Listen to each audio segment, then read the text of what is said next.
रात के समय एक सुनसान सड़क पर खड़ी एक खूबसूरत लड़की अपने साथ खड़े लड़के से बोली, लगता है तेज बारिश होने वाली है हनी, हमें जल्दी यहाँ से चलना चाहिए अब। और उसके ये कहते ही अचानक बारिश शुरू हो गई। तभी वो लड़का उस लड़की की कमर में अपने हाथ डालकर उसे खुद के करीब करके बड़ी ही इंटेंसिटी के साथ बोला, इस भरी बरसात में मैं यूं तुझ में कहीं खो जाना चाहता हूँ। तेरे होठों पर गिरती ये बारिश की बूंदें मैं अपने होठों से उठाना चाहता हूँ। ये कहते हुए वो लड़का उस लड़की को किस करने ही वाला था कि तभी छपाक के साथ उस लड़के के मुंह पर पानी गिरा और वो हड़बड़ाकर बारिश बारिश करते हुए अपने बेड पर उठकर बैठ गया। लेकिन तभी उसे महसूस हुआ कि अब तक जो वो सब देख रहा था वो एक खूबसूरत सपना था, जो अचानक ही किसी के उसके ऊपर पानी फेंकने की वजह से टूट चुका था। ये रियलाइज होते ही वो गुस्से से चिल्लाते हुए बोला, किसकी हिम्मत हुई मुझ पर यूं पानी फेंकने की? मैं बस उसे किस। ये कहते हुए जैसे ही उसने सामने देखा, आहान अपने हाथ में पानी का जग पकड़े उसे ही घूर रहा था। उसको ऐसे घूरता देखकर एसआर, जो गुस्से से अभी चिल्ला रहा था, उसके शब्द उसके मुंह में ही रह गए और वो अपनी आंखें मलते हुए बोला, बिग ब्रो, आप और ये क्या किया आपने? मुझ पर पानी क्यों फेंका? पता है कितना खूबसूरत सपना देख रहा था मैं। Oh my God. अगर ख्वाबों की दुनिया से बाहर आ गए हो तो 10 मिनट में रेडी होकर नीचे आ जाओ। आहान ने पानी का जग वापस टेबल पर रखते हुए कहा। यह सुनकर एसआर घड़ी की तरफ देखते हुए बोला, बट भाई इतनी भी क्या जल्दी थी मुझे उठाने की?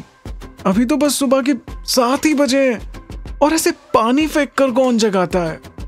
ये तो तुम्हें कल रात यहां आने से पहले सोचना चाहिए था। मैंने तुम्हें न्यूयॉर्क से इंडिया सोने के लिए नहीं बुलाया है और मेरी एक आवाज के बाद भी तुम नहीं उठे, इसलिए मुझे तुम्हें ऐसे उठाना पड़ा।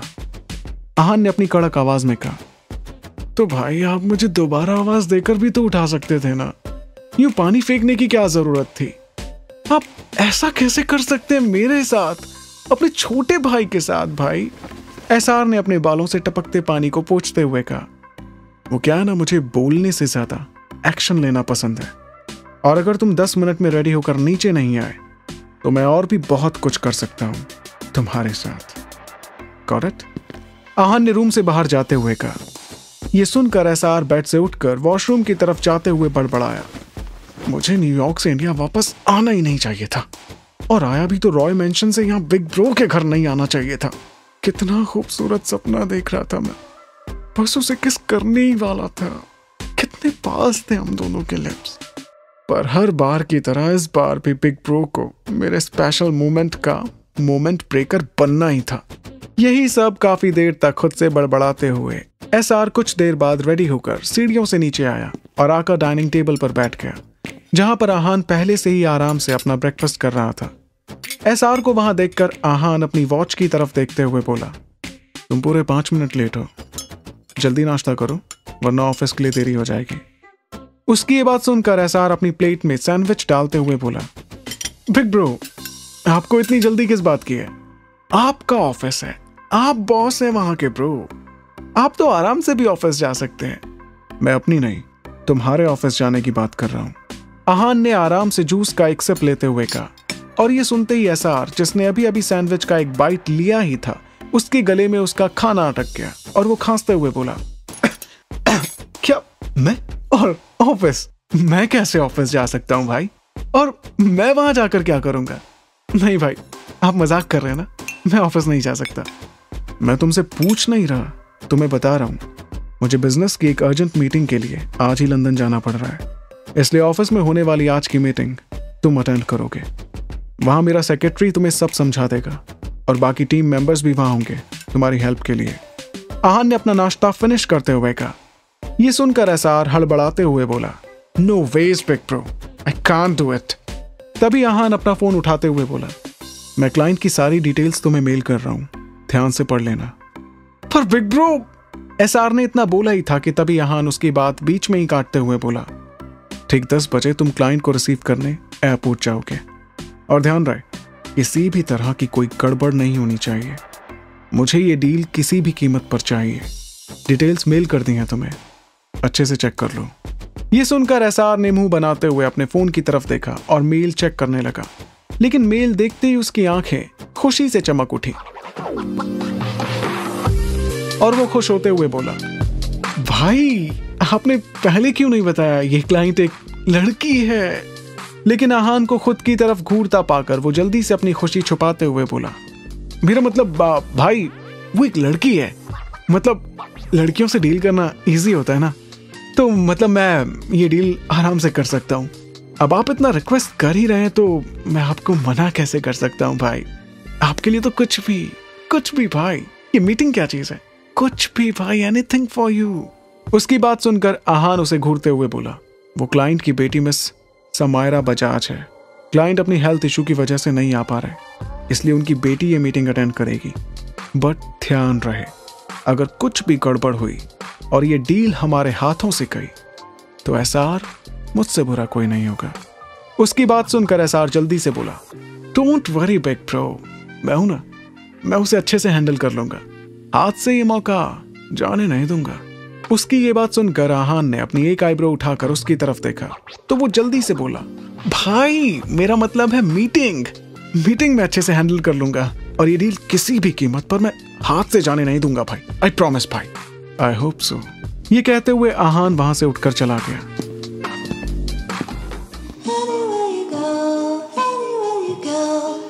दूसरी तरफ शार्वी अपने बेड पर लेटी कल के बारे में सोच रही थी कि तभी दादी उसके रूम में आते हुए बोली, अरे क्या हुआ शार्वी बच्चे, तेरी तबीयत तो ठीक है ना बेटा? तभी शार्वी बेड से उठते हुए बोली, दादी आप यहाँ? कुछ काम था तो मुझे बुला लिया होता, आप क्यों परेशान हुई?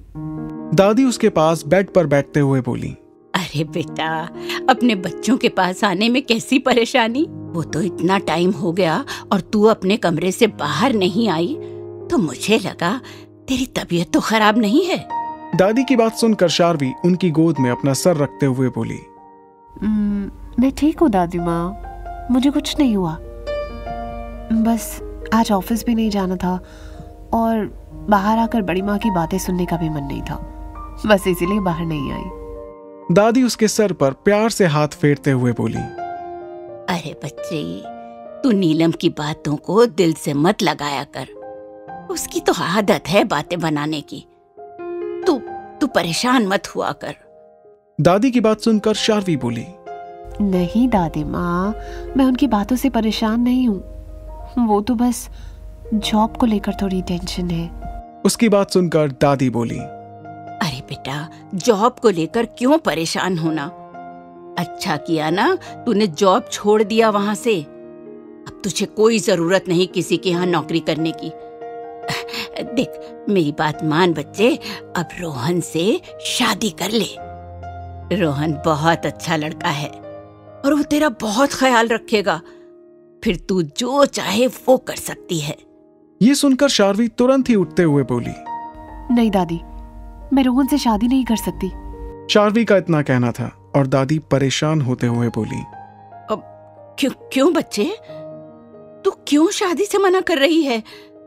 कोई परेशानी है क्या?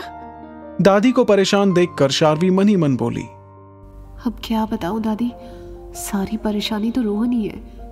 कैसे बताऊं दादी को कि कल रात उसने क्या किया था। नहीं, दादी को नहीं बता सकती, दादी और ज्यादा परेशान हो जाएंगी। उसको यूं अपनी सोच में गुम देखकर दादी तुरंत ही बोली, अब क्या हुआ शार्वी, कुछ हुआ है क्या तेरे और रोहन के बीच? क्या तुम दोनों की लड़ाई हुई है जो तुम शादी से मना कर रही हो? तभी शार्वी जल्दी से बोली, नहीं दादी, हमारी कोई लड़ाई नहीं हुई, वो तो मैं अभी जॉब करना चाहती हूँ और थोड़ा टाइम भी, ताकि रोहन को अच्छे से समझ सकूं।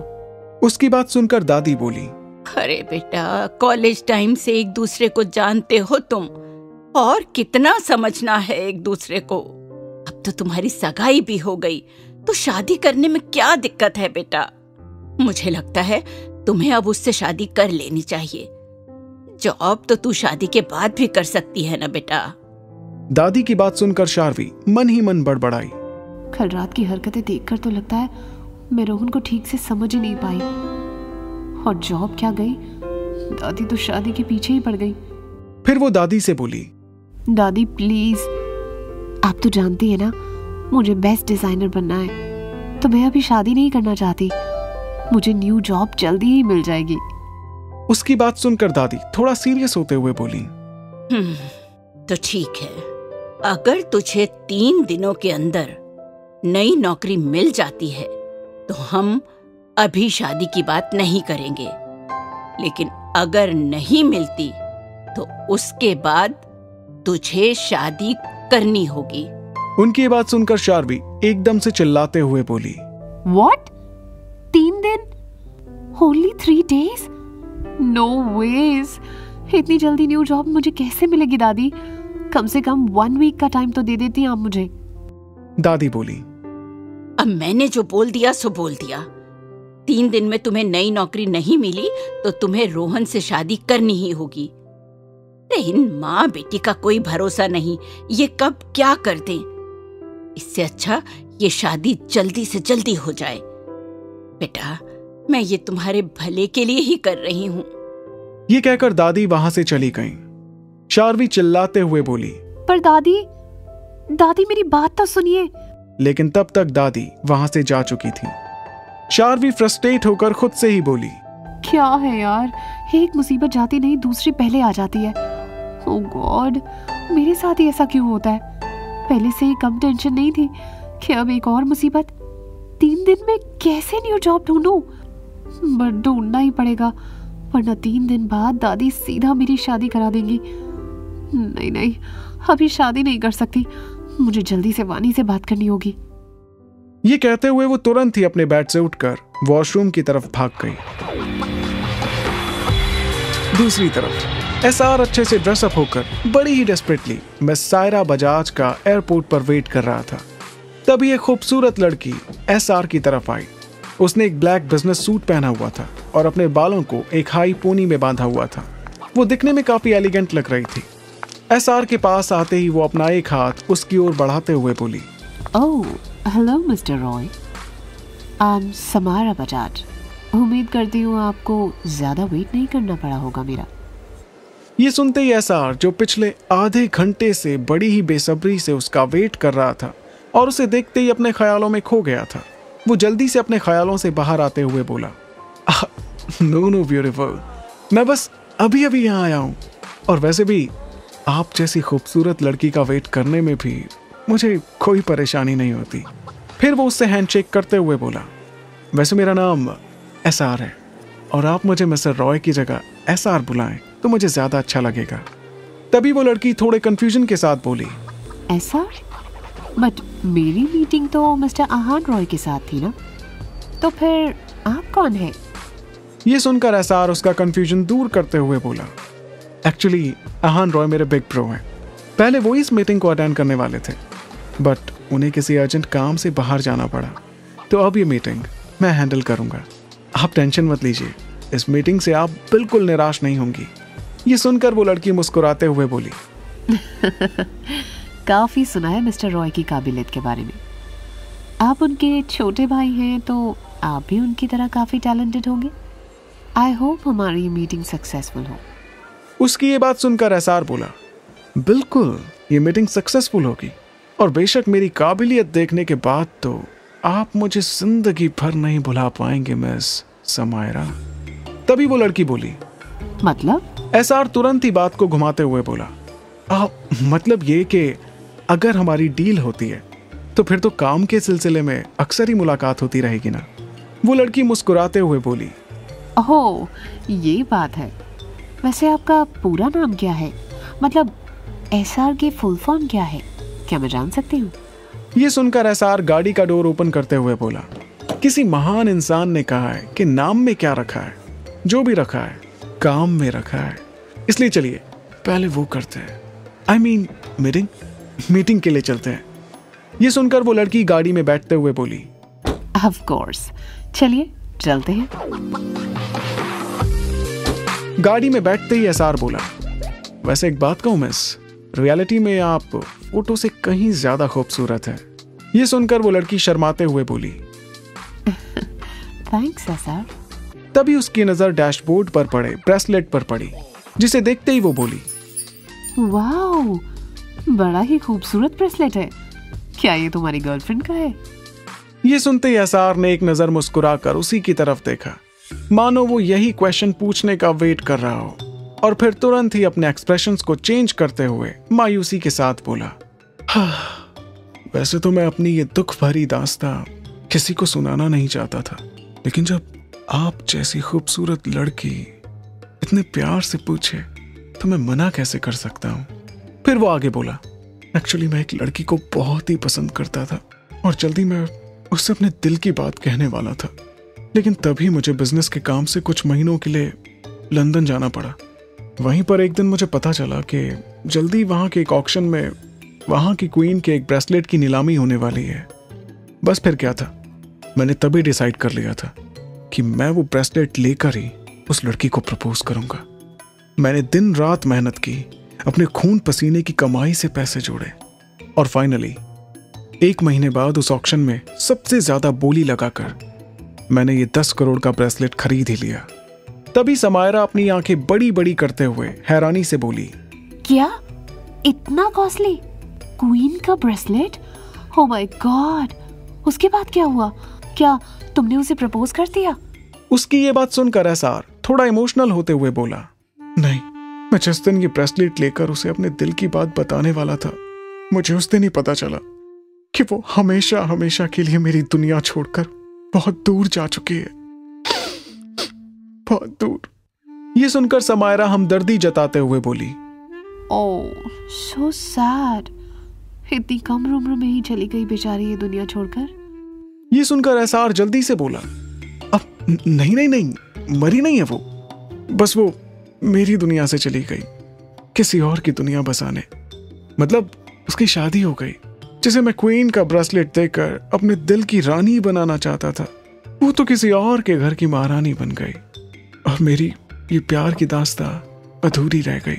तभी समायरा उसका हाथ पकड़कर उसे दिलासा देते हुए बोली, ओह बहुत बुरा हुआ तुम्हारे साथ। तो क्या फिर तुम्हारी लाइफ में कोई और लड़की नहीं आई?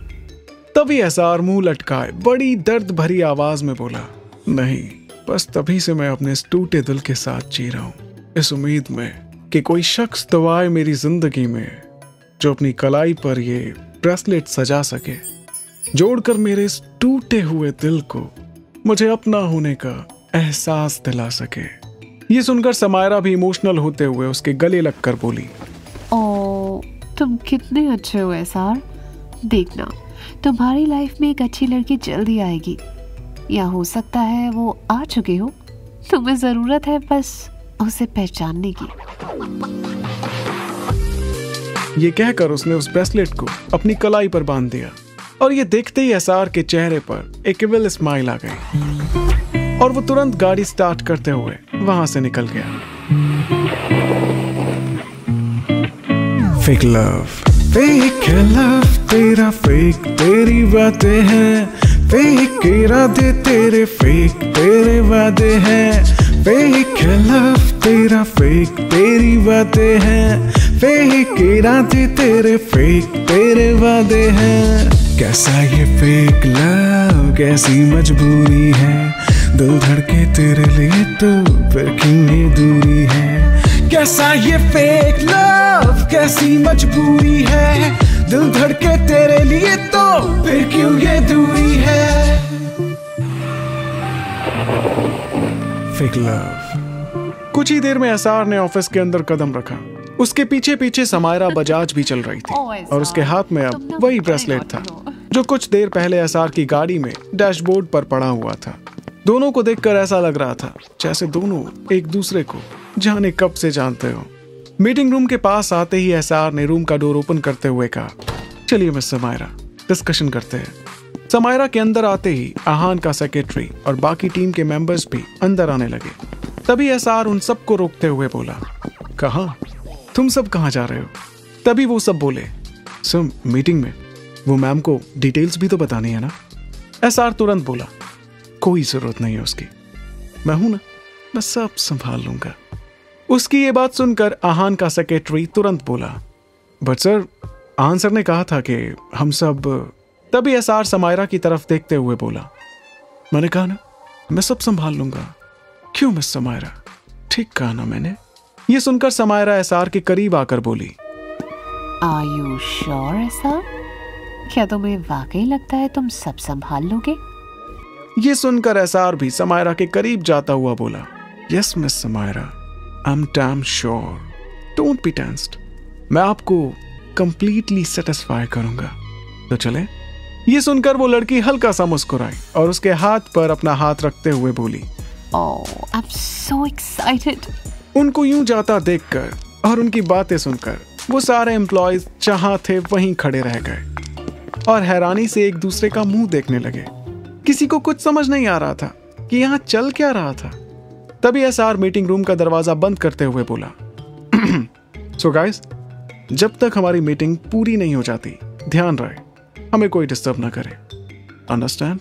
बट सर, इतना कहकर उसने झट से मीटिंग रूम का दरवाजा बंद कर दिया। लगभग 5 मिनट के बाद ही उस रूम से चीजों के गिरने और अजीब अजीब सी आवाजें आने लगी, जिनको सुनकर बाहर खड़े एम्प्लॉयज में से एक ने कहा, ये कैसी आवाजें हैं? तभी उनमें से कोई दूसरा बोला, लगता है मैम गुस्सा हो गई हैं, अब तो डील गई हमारे हाथ से। आंसर छोड़ने वाले नहीं है हम सबको एसआर के साथ अंदर जाना चाहिए था। वो सब आपस में ये सब बातें कर ही रहे थे कि तभी मीटिंग रूम का डोर ओपन हुआ और एसआर बाहर आते हुए बोला, हाँ तो मिस समायरा, क्या मैं ये डील फाइनल समझूं? आई होप कि मैंने आपको कंप्लीटली सेटिस्फाई किया है। आई मीन मैंने सारी चीज आपको डिटेल्स में बताई है। तभी वो लड़की बोली, no I am not satisfied. मुझे अभी भी कुछ पॉइंट्स क्लियर करने हैं। एक काम करते हैं, मेरे घर चलकर एक एक कप कॉफी पीते हैं और पॉइंट्स क्लियर करके डील भी फाइनल कर लेते हैं। ये सुनते ही एसआर तुरंत बोला, एस योर विश प्रिंसेस। ये कहते हुए उसने समायरा का हाथ पकड़ा और मीटिंग रूम से बाहर निकल गया। पीछे खड़े एम्प्लॉय अभी भी हैरान परेशान एक दूसरे की शक्ल देख रहे थे और सोच रहे थे, आखिर ये सब चल क्या रहा है? ये किस तरह की डील थी और उन्हें ये डील मिलने भी वाली थी या फिर डील के नाम पर कुछ और ही चल रहा था? देखना ये था कि ये डील एसआर फाइनल कैसे करता है।